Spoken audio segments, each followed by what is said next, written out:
Hello guys, welcome to my YouTube channel. हम हिंदी साहित्य का दूसरा इतिहास बच्चन सिंह को कर रहे हैं। इस क्रम में हम भक्ति काल पे आ गए, तो इसका भाग 1 है। तो आइए शुरू करते हैं। इससे जितने भी महत्वपूर्ण प्रश्न बनते हैं उसको आज हम देखेंगे। पहला प्रश्न इस प्रकार है, किसने शुक्ल के मत का विरोध करते हुए लिखते हैं, यह भी बताया गया कि जब मुसलमान हिंदुओं पर अत्याचार करने लगे तो निराश होकर हिंदू लोग भगवान के भजन करने लगे। ये बात अत्यंत उपहासास्पद है। जब मुसलमान लोग उत्तर भारत में मंदिर तोड़ रहे थे, उसी समय अपेक्षाकृत निरापद दक्षिण भक्त लोगों ने भगवान की शरणागति की प्रार्थना की थी।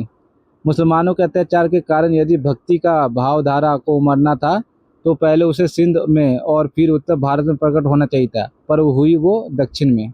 तो भक्ति के संदर्भ में किसने आचार्य रामचंद्र शुक्ल का विरोध किया, आपको बताना। Option A Bachchan Singh, option B Mahavir Prasad Dwivedi, option C Hazari Prasad Dwivedi, option D Ramswaroop Chaturvedi.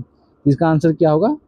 इसका जो आंसर होगा ऑप्शन ए सही होगा। डॉक्टर बच्चन सिंह का इसका जो आंसर होगा वो ऑप्शन सी सही होगा। हजारी प्रसाद द्विवेदी का ये कथन है।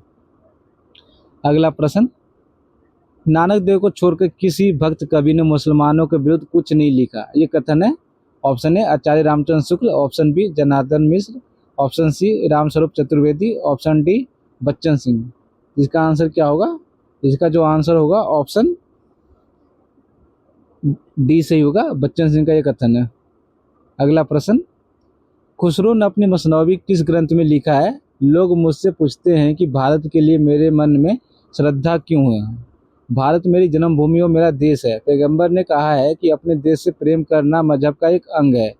ये किस ग्रंथ में उन्होंने लिखा है, आपको बताना है। सुखने, नूर सिपह, मुकरियाँ और पदावलियाँ। इसका जो आंसर होगा ऑप्शन बी सही होगा, नूर सिपह। प्रश्न संख्या 4, सगुन काव्य धारा में कालक्रम से पहले कृष्ण काव्य आता है। राम काव्य की अपेक्षा ये अधिक व्यापक क्षेत्र में फैला। कृष्ण भक्ति आंदोलन हिंदी क्षेत्र के पहले ही गुजरात और बंगाल में फैल चुका था। तो कई बार प्रश्न इस प्रकार भी बन जाता है कि सगुन काव्य धारा, निर्गुण काव्य धारा, राम भक्ति शाखा और कृष्ण भक्ति शाखा को क्रम से लगाने के लिए मिल आता है। इस क्रम में देखा जाए तो पहले कृष्ण काव्य धारा आता है। ये कथन किसका, आपको बताना है। Option A doctor Bachchan Singh, option B doctor Nagendra, option C doctor Shyam Sundar Das, option D Motilal Menaria. तो इसका जो आंसर होगा ऑप्शन ए सही होगा। डॉक्टर बच्चन सिंह का ये कथन है।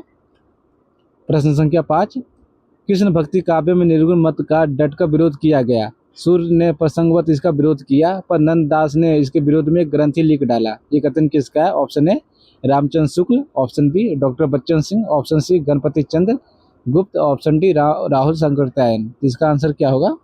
इसका जो आंसर होगा ये ऑप्शन बी सही होगा, डॉक्टर बच्चन सिंह।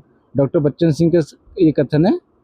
अगला प्रश्न, प्रश्न संख्या 6, निर्गुण भक्ति मार्ग जातिवादी विरोधी आंदोलन सफल नहीं हो सका। उसका मूल कारण ये है कि भारत में पुरानी समाज रचना को समाप्त करने वाली पूंजीवादी क्रांतिकारी शक्तियाँ उन दिनों विकसित नहीं हुई थी। ये कथन भक्ति के संदर्भ में किसका है? ऑप्शन है Muktibodh, option B Namvar Singh, option C Vishwanath Tripathi, option D doctor Bachchan Singh. तो आपके सामने 4 ऑप्शन है, तो इसका आंसर दीजिए। इसका आंसर क्या होगा? अगर इसका आंसर जो होगा वो ऑप्शन ए सही है। मुक्तिबोध का कथन है भक्ति के संदर्भ में। अगला प्रश्न, प्रश्न संख्या 7, बौद्ध सिद्धों की अपेक्षा वे नाथों से अधिक प्रभावित थे। समूचा संत साहित्य नाथपंथियों से प्रभावित था। ये किसके संदर्भ में कहा गया है? ये कबीर के संदर्भ में कहा गया। ये किसका कथन आपको बताना है। तो पहले किसके संदर्भ में कहा गया है? तो ये कबीर के विषय में कहा गया है, ठीक है। और ये कथन किसका है? Option A Ramchandra Shukla, option B Hazari Prasad Dwivedi, option C Bachchan Singh और ऑप्शन डी डॉक्टर नगेंद्र। इसका जो आंसर होगा ऑप्शन सी सही होगा, बच्चन सिंह। अगला प्रश्न, प्रश्न संख्या 8, उन्हें सुधारक कहना उसको महत्व को कम करना है। वो एक ऐसे धर्म की स्थापना करना चाहते थे जिसमें ना कोई हिंदू हो, ना मुसलमान, ना कोई मौलवी हो, ना पुरोहित, ना कोई शेख हो, ना ब्राह्मण, सब मनुष्य। ये क्रांतिकारी कदम था, ना कि सुधारवाद। ये कथन किसका है? ये एक इम्पोर्टेंट कथन है, इसको आप ध्यान दीजिएगा। Option A doctor Bachchan Singh, option B Ramchandra Shukla, option C Namvar Singh, option D Vishwanath Tripathi. इसका जो आंसर होगा ऑप्शन ए सही होगा। डॉक्टर बच्चन सिंह का ये कथन है किसके विषय में? तो कबीर के विषय में, ठीक है। तो प्रश्न किसी भी प्रकार से पूछा जा सकता है। अगला प्रश्न, प्रश्न संख्या 9, कबीर के हस्तलिखित प्रतियां पूर्वी उत्तर प्रदेश और बिहार में मिली। ये कौन से मत में सुरक्षित है? आपको बताना है। ऑप्शन ए काशी मठ, ऑप्शन बी धनेती मठ, ऑप्शन सी बनारस मठ, ऑप्शन डी राजपूताना मठ। इसका आंसर क्या होगा? इसका जो आंसर होगा ऑप्शन बी सही होगा, धनेती मठ। ये जो प्रश्न था ये हरियाणा असिस्टेंट प्रोफेसर में पूछा गया था। तो आज के लिए इतना ही, धन्यवाद।